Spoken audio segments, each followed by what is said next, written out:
오늘 철로역정 9번째 시간은 잠들어 있는 자라고 제목을 정해 보았습니다. 왜냐하면 크리스찬이 십자가의 언덕을 내려가며 나는 기쁘고 나는 성령으로 충만하고 나는 하나님의 구원받은 자녀가 되고 죄의 짐을 벗어 너무나도 기뻐 뛰며 노래하며 그 언덕길을 내려가는데 저만치에 길에서 조금 벗어난, 여러분 이 조금 벗어났다는 말도 잘 좀 기억에 남겨두십시오. 길에서 조금 벗어난 세 사람이 그 길에서 하염없이 잠을 자고 있는 모습을 발견하게 되죠. 얼마나 곤히 자고 있는지 아마도 저는 이렇게 보고 싶습니다. 잠깐만 길에서 벗어나 자고 가도 되겠지. 조금만 쉬었다 가도 괜찮겠지. 조금만 벗어나도 길에서 조금 벗어났지만 다시 돌아오면 되겠지라고 그 세 사람 생각하지 않았을까요? 그들의 이름이 이렇게 설명이 됩니다. 한 사람의 이름은 우메, 한 사람은 나테, 그리고 한 사람은 방자라는 이름으로 소개가 되고 있죠. 여러분 믿음의 길에 들어왔다 할지라도 우리는 우매함에 빠질 수 있고요, 나태함에 안주할 수 있고요, 방자함으로 나의 고개를 들 수 있는 것이 우리의 본성이라는 것을 우리 인정하면서 이 말씀을 시작하면 좋을 것 같습니다. 크리스찬이 이들을 깨우기 위해 길게 설교를 합니다. 이 사람들 앞에 가서 일어나라고 외치면서 이 망망대해나 다름이 없는 곳에서 어떻게 자고 있냐, 마치 그 돛대 위에, 배의 돛대 위에서 자고 있는 것과 다름이 없다. 아래로는 깊이를 알 수 없는 죽음의 바다가 입을 벌리고 우리를 삼키려 하는데 어떻게 이렇게 태평하게 자고 있을 수 있습니까? 빨리 일어나 다시 믿음의 길로 나서십시오. 원수가 우는 사자와 같이 삼킬 자를 찾아 두루 다닙니다 라고 그들을 경고하며 깨우려 하죠. 그랬더니 이 세 사람이 각자 이런 대답을 해요. 이 세 사람의 대답 가운데 자신의 이름의 뜻이 담겨져 있고요, 또한 이 세 사람의 고백이 오늘 우리의 고백일 수도 있기 때문에 우리 안에 있는 우매함이나 나태함이나 오만함, 방자함에 대해서도 함께 점검해 보시는 시간이 되셨으면 좋겠습니다. 첫 번째 우매는 이렇게 크리스찬의 강구와 요청에 이렇게 대답합니다. 도대체 뭐가 위험하다고 난리입니까? 쉽게 말하면 왜 이렇게 호들갑이세요? 우리는 괜찮은데, 이런 뜻이에요. 어떤 사람이 긴급해서 외치는 이유는 있겠죠. 그런데 그 사실을 모르는 사람 입장에서는 저 사람 왜 저래? 왜 이렇게 호들갑이야? 라고 생각할 수 있지 않을까요? 여기서 이 우매가 대답하는 것은 자신의 영적인 미련함을 나타내는 고백입니다. 멸망과 위험의 길이 자신 앞에 놓여져 있음에도 그것을 보지 못하는 이 땅의 모든 사람들을 대신하여 그가 고백하는 한마디의 대답인 거죠. 도대체 뭐가 위험하다고 이 난리입니까? 저 교회 다니는 사람들 들어보십시오. 뭐가 위험하다고? 이렇게 세상은 평화롭고 안정한데, 이렇게 좋은 세상인데 뭐가 이렇게 위험하다고 교회 나오라 합니까? 뭐가 그렇게 위험하다고 회개하라고 합니까? 영원 구원에 대해 눈이 가리워진 자, 구원에 대해 관심이 없고 안락한 삶을 추구하는 어리석은 자를 나타내는 말이죠. 또한 여러분 이 우매함이라는 것은요, 모든 것을 낙관적으로 받아들이는 태도를 말하기도 합니다. 모든 것을 분별하지 않는 거예요. 무엇이 옳고 그른지, 무엇이 거짓되고 무엇이 그릇된 것인지 분별하지 않은 채 모든 것을 낙관적으로 받아들일 때 그 모든 것을 받아들이는 그 태도는요, 죄와 직결되어집니다. 죄에 대하여서도 받아들이는 태도가 너무나도 단순하고 우매해서 그때그때마다 자신의 감정을 따르기 때문이라는 것이죠. 그 사람은 사명이나 비전에 대해서 더 이상 생각하지 않습니다. 내가 어디서 출발해서 어디로 가고 있었는지를 까마득하게 잊어버리고 마는 것이죠. 이대로 있으면 왜 위험한지 생각하지 않는 거예요. 이 상태가 좋다라고 말하는 것이죠. 마치 베드로가 예수님의 변화산 상에서 예수님의 그 영광스럽게 변모하는 모습을 보며 뭐라고 고백하죠? 이곳에 초막셋을 짓겠습니다라고 고백하잖아요. 이곳에 안주하고자 하는 삶, 이곳에 머물고자 하는 삶, 그것이 바로 우매함으로부터 시작된다는 것이죠. 저는 종종 신방을 가면 그 가정의 비전을 물어봅니다. 이 가정에 하나님이 원하시는 뜻이 무엇이라고 생각하는지, 두 부부는 이 가정을 어떤 가정으로 세워가고 싶은지 물어봅니다. 그렇게 물어보는 이유는 계속 생각하라는 뜻이죠. 계속 확인해 보라는 것이죠. 우리 두 사람이 왜 만나게 되었는지, 왜 결혼하게 되었는지, 왜 가정을 이루게 되었는지, 우리가 어디로 출발해서 어디로 가고 있는지, 우리는 어디쯤 와 있는지 우리의 상황을 생각하고 늘 고민해야 한다는 것이죠. 먼저 결론부터 말씀드리면, 그래서 이 세 사람은요, 나중에 결국 비참하게 죽음으로 끝나게 되는 것을 철로역정을 통해 우리는 알게 되어지죠. 얼마나 위험한 길에 서 있는지 전혀 생각하지 않는 우매자, 어쩌면 알면서도 모르는 척 하는지도 모르겠습니다. 다시 일어나기가 싫거든요. 다시 일어나 걸어야 한다는 것을 알지만 그것이 고된 일이거든요. 두 번째, 나태를 좀 보실까요?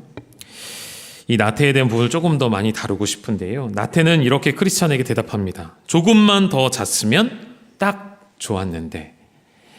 여러분, 이 말 여러분 잘 안 하십니까? 여러분 혹시 안 하십니까? 조금만 더 자고 싶은데. 아침에 알람 소리가 울리면 어떤 마음이 드세요? 5분만 더 자고 싶은데.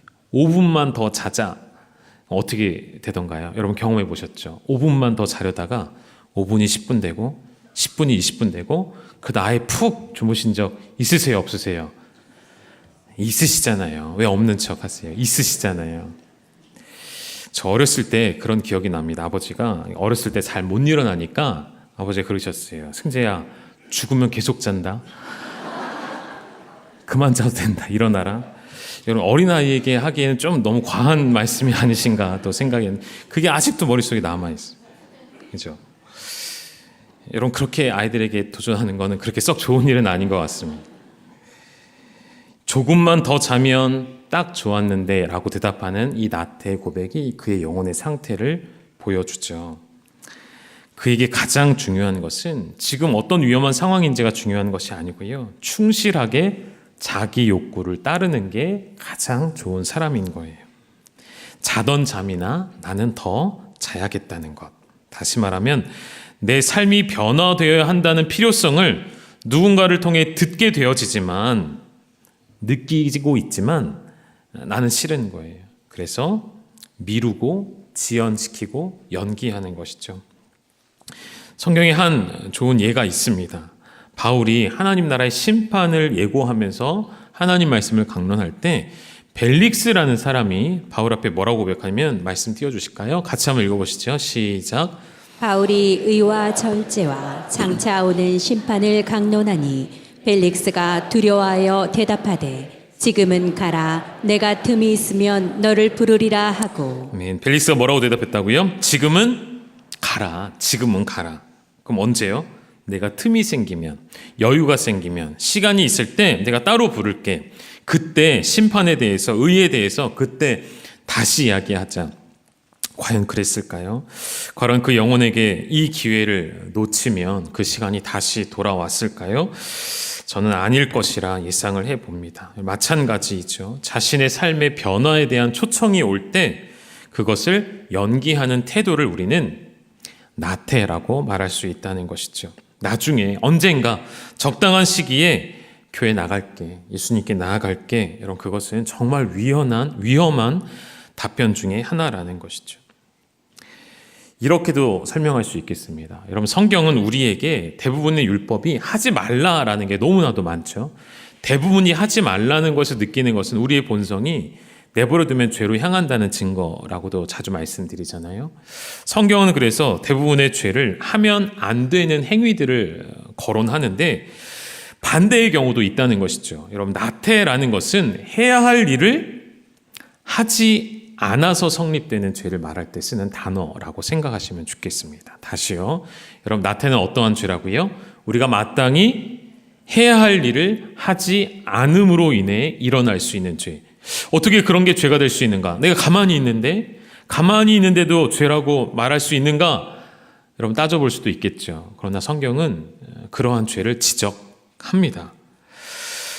인간의 사회 구조 속에서 혹은 우리의 사고방식 속에서 상식선에서 우리의 어떤 적극적인 행동이 드러나지 않음에도 죄로 취급될 수 있는 것이 바로 우리 내면의 죄인 나태함이기 때문이에요.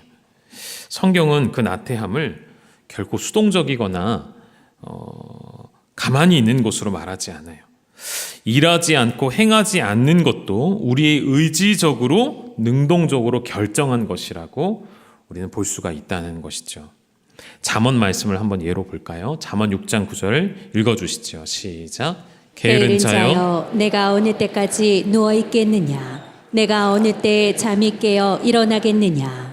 이 말씀처럼요. 우리가 누워 있는 것도요. 여러분 의지의 결정이라는 뜻입니다. 내가 일어나지 않고 5분 더 자자. 다음 말씀 보여주실까요? 10절 말씀 보여줄까요? 6장 10절. 좀 더 자자. 좀 더 제가 읽을게요. 감사합니다. 이런 열정적인 태도 저는 환영합니다. 감사합니다. 좀 더 자자. 좀 더 졸자. 손을 모으고 좀 더 누워있자. 나의 의지를 사용하는 거거든요. 여러분 지금 이렇게 손 모으고 점점 엉덩이가 앞으로 이렇게 쭉 빠지고 등은 점점 내려가시는 분 안 계십니까? 자세를 점점 고치시면서 어떻게 고쳐가는 거예요? 잘 준비하시는 분들. 예배가 시작되고 설교가 시작되면 좀 더 편안한 자세. 특히 2층 조심하셔야 합니다. 의자가 거의 목 뒤에까지 받쳐주거든요. 여러분 조심하셔야 합니다. 2층 굉장히 위험한 자리입니다. 일부 예배 때도요. 비전홀은 의자가 4층의 의자가 같잖아요. 이렇게 점점 이렇게 엉덩이가 내려가시는 분들이 있습니다. 손을 모으는 거죠. 손을 이렇게 모으면 100% 잘 준비하시는 거예요. 제가 보고 있습니다, 여러분. 다음부터는 손을 이렇게 올려놓게 해야 될 것 같아요. 우리의 의지를 사용해서 우리는 나태함이라는 죄를 사랑하고 있다는 것이죠. 하나님께서는 인간에게 마땅히 해야 할 일들을 수없이 많이 명령하십니다. 그런데 그 마땅히 해야 할 일을 하지 않음으로 반응하는 태도가 바로 게으름이라는 것이죠. 성경의 또 하나의 예를 좀 들어볼게요. 누가복음 19장에 가면 문화의 비유가 나오죠. 열문화. 여러분 기억하고 계시죠? 주인이 왕위를 받으려고, 이 부분이 중요합니다. 왕위를 받으려고 먼 나라로 떠나게 되어지면서 10명의 종을 불러서 한 문화씩 나눠줍니다. 그리고 그 돈으로 장사를 해보라고 명을 주죠. 돌아와서 보니까 어떤 종은 한 문화로 10문화를 남겼고 어떤 종은 한 문화로 5문화를. 그런데 한 종이 문제가 있었죠. 그 종은 어떻게 했을까요? 수건에 이 한 문화를 잘 감싸두고 있다가 주인이 오자 주인에게 그대로 당신의 것이 여기 있습니다 하고 드린 거예요.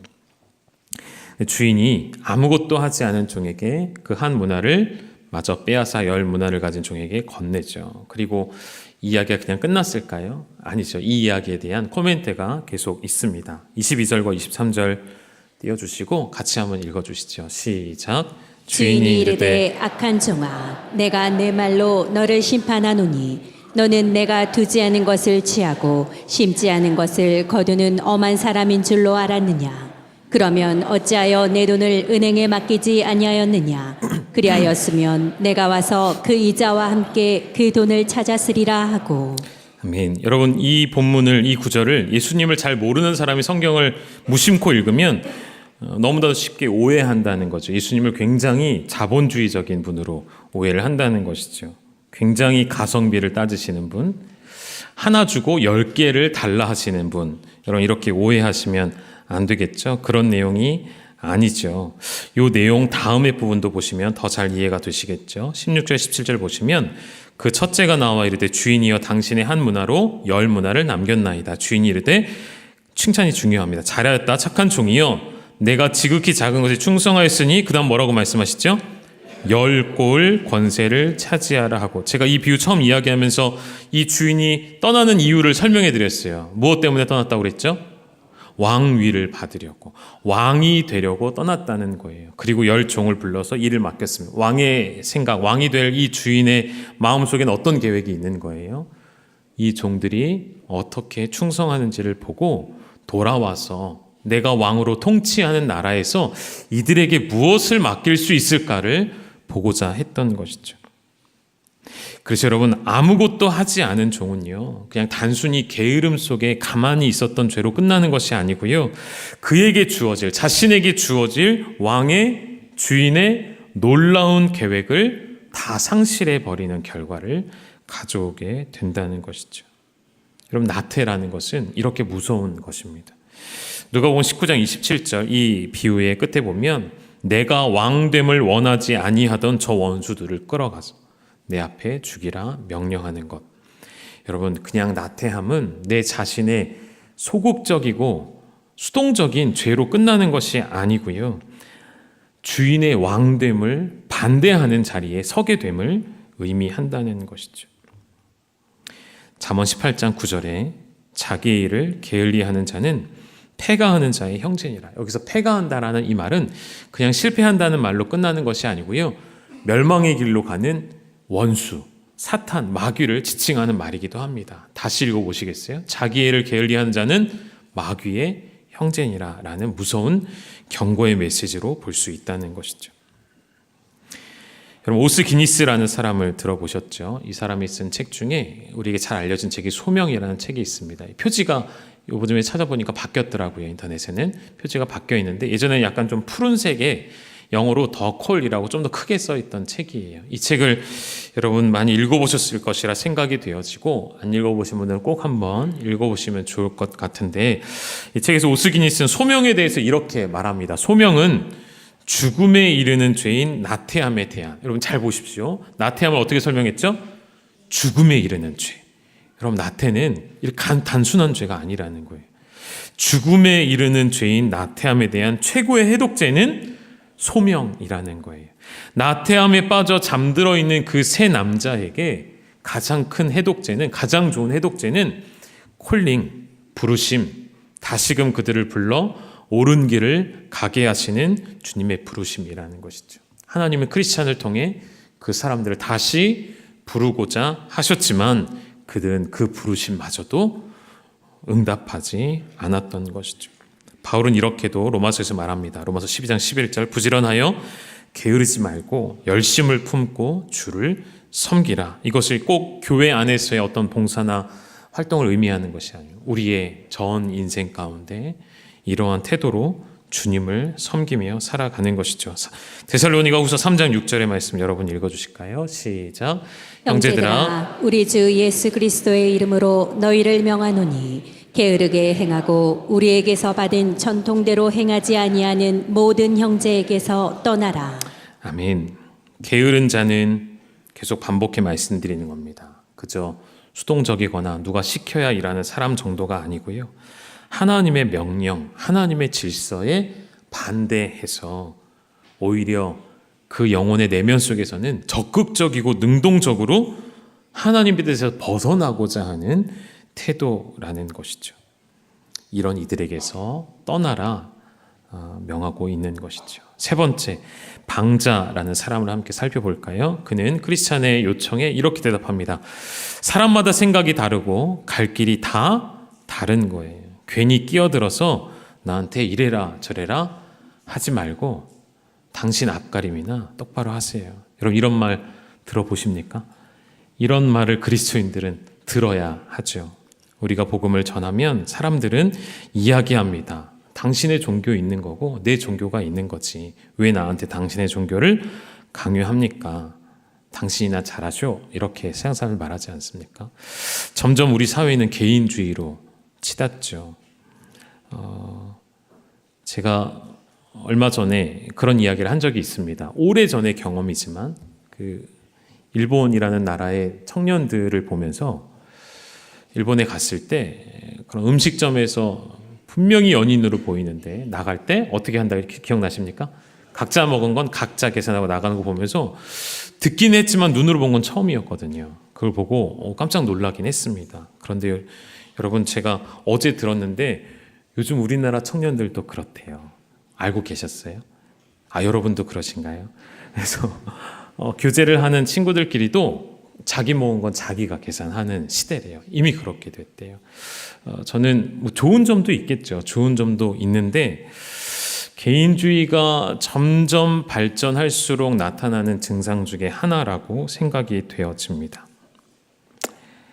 자신의 삶이 가장 중요하고 자기의 물질이 가장 중요하고 자기의 시간이 가장 중요하고 내가 선택하고 내가 원하는 길이 가장 옳고 합당하다 믿는, 그것이 자신의 자존감을 세우고 자신 있게 당당하게 살아가는 일에는 도움이 될 수 있습니다. 그러나 여러분, 만일 그 길이 잘못된 길이라면, 잘못된 확신이라면, 죄의 길을 걸어가면서도 확신 있게 걸어간다면 어떤 결과가 나타나겠냐는 것이죠. 방자라고 번역이 되어지는 이 사람에게는 자신의 무지함에 대한 죄에 대하여 결코 심각하게 여기지 않는 자임을 보여주는 것이고요. 하나님이 주시는 은혜를 자기만의 방법대로 재해석해서 은혜의 열매 없이도 살아갈 수 있다고 생각하는 사람이라는 것이죠. 조금 더 쉽게 표현하면 지난주 우리 칭의와 성화에 대해서 말씀드렸던 것처럼 나는 의롭다 여김을 받았음을 알면서 거룩한 일에는 힘쓰지 않는 것, 죄와 싸우는 성화에 대해서는 관심을 끄고 살아가는 이 땅의 그리스도인들을 나타내는 말들입니다. 하나님의 은혜를 자신의 방탕한 것으로 바꾸어서, 여러분 이 말씀이 유다서 1장 4절에 나오는 말씀인데 같이 한번 읽어보고 조금 더 설명을 드릴게요. 시작. 이는 가만히 들어온 사람 몇이 있습니다. 그들은 옛적부터 이 판결을 받기로 미리 기록된 자니 경건하지 아니하여 우리 하나님의 은혜를 도리어 방탕한 것으로 바꾸고 홀로 하나이신 주제 곧 우리 주 예수 그리스도를 부인하는 자니라. 아멘. 경건하지 아니하여 우리 하나님의 은혜를 방탕한 것으로 바꾼다. 여러분, 하나님의 은혜를 어떻게 방탕한 것으로 바꿀 수 있습니까? 그 하나님의 은혜, 값없이 주신 은혜를 내가 값없다, 정말 값없다 여기는 거예요. 그래서 성화의 삶에서 전혀 거룩하기에 힘쓰지 않고 죄와 싸우지 않는 하나님의 은혜를 방탕한 것으로 바꾸어 버리는 죄, 그것이 방자, 오만함이라는 것이죠. 순례의 길에서 잠시 벗어나 잠을 자고 있는 이 세 사람은 크리스찬의 이러한 경고에도 불구하고 자기들의 입맛대로 답변, 자기들의 가치관대로 그럴싸한 답변을 내놓고 다시 잠을 청하죠. 이들은 순례의 길 가운데 서 있는 것처럼 보이지만, 순례의 길에서 약간 벗어나 있는 것처럼 보이지만 이미 너무나도 멀리 떨어져 있는 삶을 살고 있다는 것이죠. 이렇게도 설명해 볼게요. 교회에 출석하지만, 예배의 자리 빠지지 않고 나오지만, 성경을 알고 지식이 있고 기독교의 교리를 배워서 머리는 충분히 커져서 더 이상의 지식은 필요 없지만 여전히 발목에는 죄악의 사슬이 묶여서 오히려 죄악 가운데 적당히 타협하며 살아가는 것이 훨씬 더 편안해진 오늘날의 교회와 그리스도인의 모습. 하나님의 경고의 말씀을 가볍게 여기며 내가 하는 모든 것이 옳고 바른 길이라는 거짓된 확신을 갖고 살아가는 이들, 그런 이들에게 주시는 메시지는 오늘 본문의 말씀과 같이, 오늘 본문에 이런 말씀이 있었어요. 화면에는 없고요. 들어보시죠. 3절에 이랬어요. 그들이 평안하다, 안전하다 할 그때에 임신한 여자에게는 해산의 고통이 이른과 같이 멸망이 갑자기 그들에게 이르러서 결코 피하지 못한다 말씀하시죠. 제가 오늘 이 본문의 말씀에 좋아하는 대목이 있는데 이런 단어가 반복돼요. 정신을 차리고, 정신을 차리고. 우리 옆에 있는 분들에게 해볼까요? 네, 하지 말죠. 네. 자기 자신에게 저를 한번 따라해 보시죠. 정신을 차리자. 네, 옆에 사람에게 말고 나 자신에게 하신 거예요. 그런 말씀이 오늘 본문에서 반복이 됩니다. 잠들어 있지 말고, 밤에 취하여 있지 말고 정신을 차리고 깨어 일어나라는 말씀들이죠. 베드로전서 5장 8절도 이야기합니다. 근신하라 깨어라. 근신하라 깨어라를 다른 말로 하면 정신 차려라 아닌가요? 너희 대적 마귀가 우는 사자같이 두루다니며 삼킬 자를 찾나니 빨리 일어나라. 정신을 차려라. 결론의 말씀입니다. 이 세 사람에게는 그저 잠들어 있는 것보다 더 위험하고 치명적인 문제가 두 가지가 있는데요. 하나는 이들의 발에 보이지 않는 족쇄가 채워져 있다는 것입니다. 보지 못하고 있는 죄악의 줄에 이들이 매여 있다는 것이죠. 그러니까 교회 안에 있지만 자신의 죄악을 보지 않고 다른 이들의 죄악만 보며 비판하는 것처럼 나는 영적으로 안전한 자리에 이미 들어왔다라고 자만하며 이런 사람들에게 정말 필요한 것이 무엇일까요? 나의 영적 상태가 얼마나 위험한가를 깨닫게 되어지는 것이 필요하지 않을까요? 그래서 여러분 성경은 계시록에 가기까지 끊임없이 율법과 죄와 심판과 지옥에 관한 경고의 말씀들이 반복되어집니다. 우리 그리스도 안에 들어와서 우리가 평안하다, 안전하다, 오만함으로 혹은 나태함으로 앉아있으면 안 되는 이유가 여기에 있는 것이죠. 또 한 가지 이들에겐 치명적인 사실은 이들도 크리스찬과 같이 어디를 거쳐온 사람들일까요? 좁은 문을 지나 십자가의 언덕을 거쳐온 사람들이라는 것이 더 큰 문제라는 것입니다. 십자가를 고민해 봤어요. 십자가의 은혜가 무엇인지 감격해 봤어요. 하나님의 은혜가 얼마나 크고 놀라운지 나는 공로 없음을 인정하고 고백했던 사람이에요. 그런데 어느 순간부터 이들은 그 십자가 언덕 아래에 발걸음을 멈추기 시작합니다. 충분하다는 것이죠. 이 정도면 되었다라고 착각하고 있는 것이죠. 십자가를 경험한 사람들에게도 찾아옵니다. 이 유혹들이에요. 어떤 유혹이죠? 우매, 나태, 방자. 다른 말로 하면 미련함과 고집과 게으름과 오만함과 거드름과 같은 것들이 아닐까요? 사랑하는 여러분, 지난주에 말씀드린 중요한 부분 이것만 이야기하고 말씀을 정리할게요. 칭의를 통해서 우리는 옷을 갈아입는다라고 말씀드렸죠. 여러분 옷을 갈아입으셨습니까? 내가 갈아입은 것이 아니라 주님이 우리에게 새 옷을 갈아입혀 주셨죠. 아멘이시죠 여러분? 옷을 갈아입는다는 것은 무슨 의미라고 했죠? 우리의 무엇이 바뀌는 거죠? 신분이 바뀌는 것. 잘 기억해 주셔서 감사합니다. 그런데 여기 하나의 문제가 있습니다. 여러분 신분은 바뀌어졌습니다. 그런데 그 신분의 바뀜이 우리의 인격이나 성품이나 우리의 태도를 바꿔주지는 않는다는 것이죠. 여러분 그것은 우리의 몫이, 우리가 해야 할 몫이라는 것이죠. 그 또한 성화의 과정에서 우리가 나타내야 할 태도이겠죠. 근데 우리는 착각하는 거예요. 그리스도의 옷으로 입고 나니 절로 변화된 줄로 착각해서 안주하며 살아가기 시작한다는 것이죠. 여러분 그래서 인격의 변화가 없는 것 아닙니까? 여러분 그래서 성품의 변화가 없는 것 아니신가요? 여러분은 오늘 어디에 서 있으십니까? 십자가 언덕의 그 감격 가운데 언덕을 내려오다 이 정도면 충분하다 하고 멈춰 서 있는 영혼들은 아니신가요? 혹은 깊이 잠들어 누가 흔들어 깨워도 나는 더 잘 거야 뿌리치며 그 자리에 안주하는 그리스도인은 아니신가요? 히브리서 12장 2절에 우리에게 주시는 말씀 믿음의 주요 또 온전하게 하시는 예수를 바라보자. 여러분 이 바라보자는 노뱀에 달렸던 그 장대에 달린 노뱀을 한 번 보고 끝나는 그런 이야기로 바라보는 것이 아닙니다. 여기서 말하는 이 바라봄의 용례는 용법은 이 문법은요 반복적으로 계속 바라볼 것을 나타내는 거예요. 끊임없이 계속 바라보라는 것이죠. 헛된 생각과 무지한 신앙으로 내 길이 옳다라며 걸어가는 우리를 위해 하나님이 하나의 대책을 세워놓으셨었죠. 이사야 53장 6절 읽으실까요? 시작. 우리는 다 양 같아서 그릇 행하여 각기 제 길로 갔거늘 여호와께서는 우리 모두의 죄악을 그에게 담당시키셨도다. 아멘. 여전히 그리스도의 은혜와 십자가를 경험하였지만 여전히 각기 길로 제 길로 걸어가려고 하는 우리에게 하나님은 계속해서 말씀하십니다. 내가 너를 위해 내 아들을 십자가에 못 박았다. 계속해서 우리로 하여금 십자가 앞에 서게 하시는 것이죠. 그런 십자가의 은혜는 그냥 지나온 은혜가 아니라 우리 앞에 날마다 반복되어져야 하는 은혜이죠. 하나님이 여러분의 인생에 끼어드신 거예요. 간섭하시는, 개입하시는 것이죠.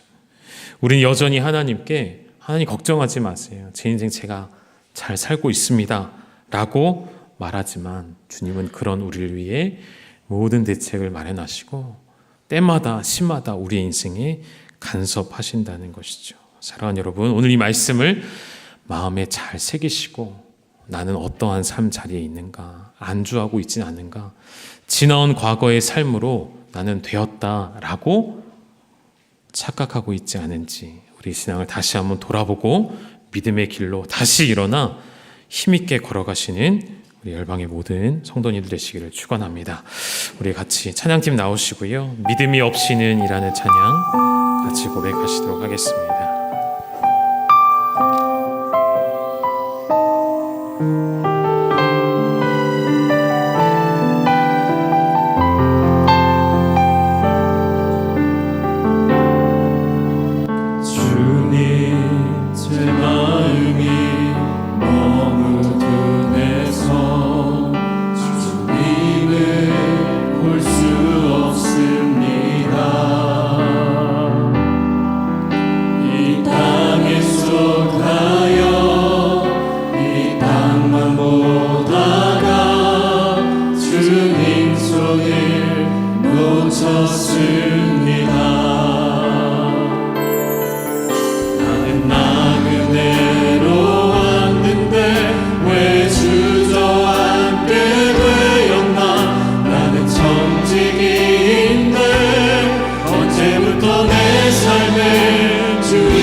고백한 찬양의 가사를 기억하며 함께 기도하기를 원합니다. 여러분 주저앉아 있는 영혼 계시지 않습니까? 여러분의 삶에 무너진 영역들 있지 않습니까? 우매함으로, 나태함으로, 오만하며 방자함으로 평안하다,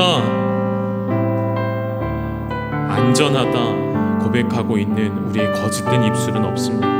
우리의 영혼이 내 영혼을 집어삼키는 우는 사자와 같이 원수가 내 앞에 있음에도 나태함 가운데 주저앉아 있다면 오늘 말씀을 붙잡고 나를 다시금 믿음의 길로 인도하시는 주님의 선하신 인도하심을 따라 이 믿음의 길을 걸어가게 하여 주시옵소서. 우리 통성으로 함께 고백하며 기도하며 나아가시겠습니다.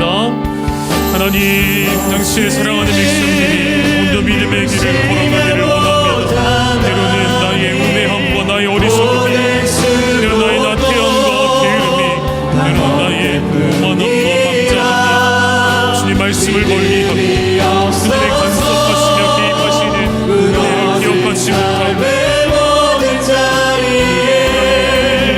다시 주저앉아있음을 고민하고 아버지 하나님, 우리에게 은혜를 부어주시어서 하나님 믿음이 없이는 당신의 길을 걸을 수 없음을 고백합니다. 믿음이 없어 무너진 나의 삶의 영역 가운데 다시 주님의 찾아오심을 기다립니다. 이 개입하여 주시고 간섭하여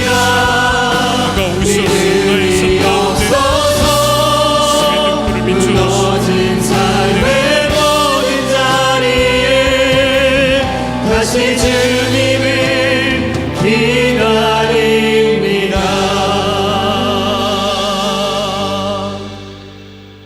십자가의 감동으로 우리의 인생을 통해서 구속받음을 저희들이 알 건데, 이제는 더 악한 세상을 통하여 믿음의 정신 차리고 하나님의 거룩한 역사를 위하여 아버지 하나님 더 다름질치며 주의 놀라운 일들을 이루어가는 믿음의 열방 가족들 되게 하여 주시옵소서. 이제도 우리 주 예수 그리스도의 은혜와 아버지 하나님의 극진하신 사랑과 성령님의 위로, 교통, 역사하심이 하나님의 말씀 안에서의 십자가 안에서의 이제는 정신 차리고 다름질치기를 소망하며 역사하는 열방의 모든 가족들 위해와 세상에서 더 좋은 것을 찾기를 바라며 믿음의 일들을 가졌지만 그 일을 통해서 허우적거리는 모든 인생들에게 하나님의 놀라운 십자가의 은혜로 더욱더 놀라게 해주시고 주님의 역사를 찾으며 주의 나라를 이루게 하여 주시옵소서. 이런 모든 성도들에게 하나님의 놀라운 은혜와 축복이 이제로부터 영원토록 함께 있을지어다. 아멘.